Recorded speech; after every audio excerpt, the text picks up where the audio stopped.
Hi, everyone.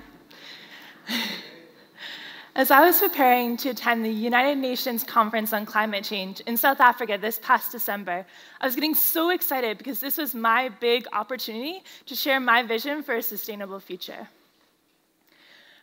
As I was preparing this, I was getting really excited. And because I'd worked for 3 years with youth from all across the country, raising awareness about climate change and about Canada's environmental policies. As a youth doing this kind of work, though, it was really difficult to have my voice heard.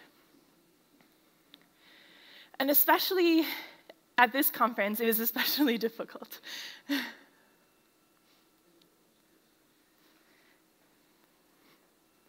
Here I was, traveling from my little rock in the Atlantic Ocean to the United Nations to try to address the biggest issue facing our world, climate change.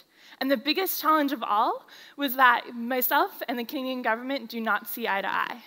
They see the tar sands, the biggest single source of carbon emissions in all of Canada, as a source of jobs, of royalties, and of 60% of global oil investment. But I see this perspective as very short-sighted, because the tar sands, a project about the size of Florida, burn enough natural gas every day to heat 6 million homes. It consumes as much water every year as a city of 2 million people.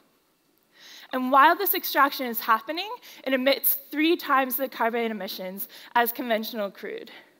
So this quickly becomes the biggest reason why Canada has invested $6 billion in climate change programs over the past 15 years, but has failed miserably to reach any of its targets, taking my generation down a very terrible road where my future, in terms of the economy and my society, is severely in jeopardy. So despite all these issues, we knew we had to try. So we traveled to the other side of the world to try to have our voice heard. Once in Durban, we had a couple chips up our sleeves. We had a fashion show highlighting the intense amount of corporate influence in Canada's negotiating strategy. We had a bake sale to try to buy back our future. And finally, we had a welcoming party for Peter Kent, Canada's Environment Minister, where we gave out little tar sand samples, which are actually just molasses and dirt, to show that even at the climate conference, their main goal was to promote the tar sands, not to find a viable solution to the climate crisis. So while this was happening, we were being pretty successful. We were doing pretty well, but it wasn't enough.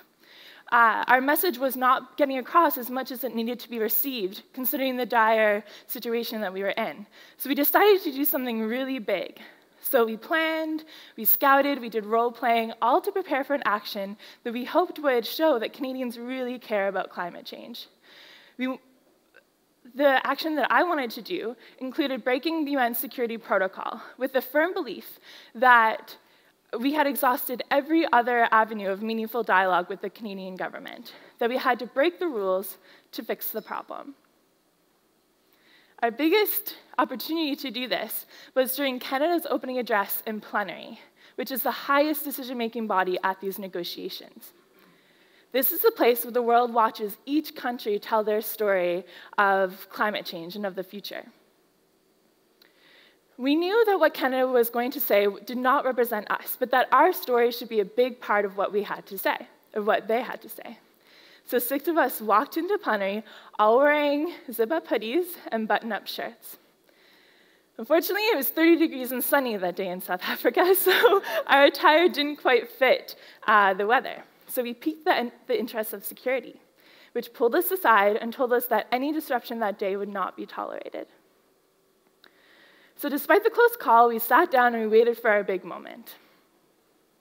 As we were sitting there, country after country stood up and talked about how climate change was devastating their livelihoods. Finally, it was Peter Kent's turn. And so as he began his address, we stood up without a word, took off our sweaters,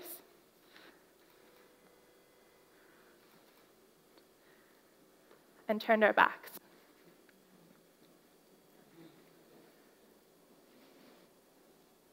When we did this, as you can probably read, we showed the message, turn your back on Canada. But we weren't in fact turning our back on Canada, the country that we loved and that we traveled so far to protect. Rather, we were rejecting the way that the Canadian government stands in the way of global climate action, that they're willing to compromise the millions of lives around the world. And so as I was standing there with adrenaline coursing through every nook and cranny of my body, I was overwhelmed with sadness that have stuck in my stomach right here. It was because it should have never had to go that far. Soon, other people in Plenty started turning their back as well to see what was happening, and applause erupted and almost drowned out what Peter Kent was saying. And all the while, as we were telling our story, he never stopped, not even once, to acknowledge our voice.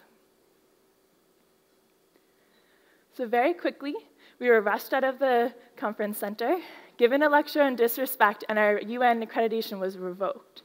Before we knew it, we were outside the security fence, making a plan to meet up with the mob of media that wanted to interview us. But before that could happen, a police car pulled up right beside us.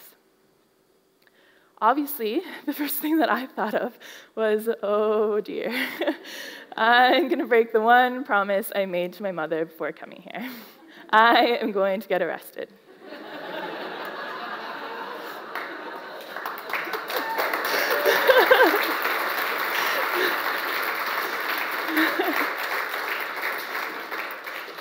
Just you wait. So we're standing there in the blazing heat in our matching t-shirts, awaiting what I thought to be the wrath of South African police, even though it was one officer. And so we're standing there, and the officer lumbers over, and he asks us about our t-shirts. And so we tell him about the negotiations, about Canada, and what we had done. And he looks at us kind of angry for a moment. And he says, but what about South Africa? Our policies aren't much better than yours. So next time you make t-shirts, put South Africa on them and send me one. So little did we know that this police officer was the first of many thousands of people that would express their support for us that day and in the many days to follow. Many months to follow, really. That day alone, our website saw 23,000 hits. We were covered in the Huffington Post, the Globe and Mail, the Guardian, on CBC radio and television, and on Democracy Now! We had thousands of people via their social networks express their well wishes for us. And many of them said that though we had broken UN security protocol, we had preserved a much more important, greater law. And that's when I realized that we had done it, that something had changed, that Canada and the world had heard us loud and clear. Even despite the great international attention, something that made me so excited was that our message really resonated with the thousands of people that had traveled from all around the world to Durban with a common goal. The day after our action, a young woman from the United States interrupted her opening plenary address. The day after that, hundreds of people occupied the halls outside of plenary, demanding climate justice for all, with many of them losing their accreditation just like we had. Suddenly, we were just a few voices in a much larger call to action. And so as all of this was reeling through my head, all the excitement and knowledge and everything, this one quote kept coming back to me. And it's by Gandhi, and it goes, first, they ignore you. Then they laugh at you. Then they fight you. And then you win. And so I thought about how alone I had felt before I went to Durban. How scared, what it was like to be ignored and to be laughed at. But we're in the fighting stage right this second, and I cannot wait to win.